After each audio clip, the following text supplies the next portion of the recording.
প্ৰিয় শহীদবৃন্দ, গ্ৰীষ্মৰ এটি উৎকট দুপৰীয়া আৰু গৰম কৰ্মাক্ত শৰীৰ এনে এক অনাবিল মুহূৰ্তত জ্যোৎস্নাৰাণী বৰ্মন বাইদেউৰ এই কবিতা উলিয়াই লৈছোঁ। ৰং কবিতাৰ শিৰোনাম। গছত পকা আমবোৰ দেখিলেই বেয়া লাগে মোৰ, এইমাত্ৰ যেন আহি পাব চামন, তোমাৰ সময় হৈছে। মোৰ হেঁপাহৰ অকণমানি ছোৱালীজনী, মোৰ উৎপতীয়া ল'ৰাটো, যিমানে ডাঙৰ হৈ আহিছে সিমানে মোক খেদি ফুৰিছে এক ধূসৰ ৰঙী শূন্যতাই।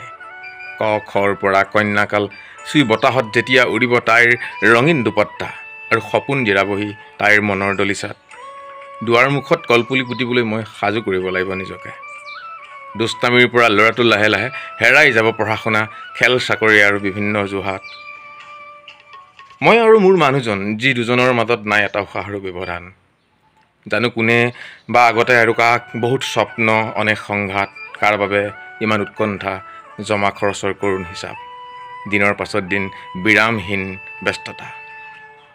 এইবাবেই গছত পকা আমবোৰ দেখিলেই ভয় লাগে মোৰ, এইমাত্ৰ যেন আহি পাবহি চমন। সেউজীয়াৰ পৰা ৰং সলনি হ'ব ধৰিলেই ক্ৰমশ শেষ হৈ আছে সিহঁতৰ জীয়াই থকাৰ কচৰত।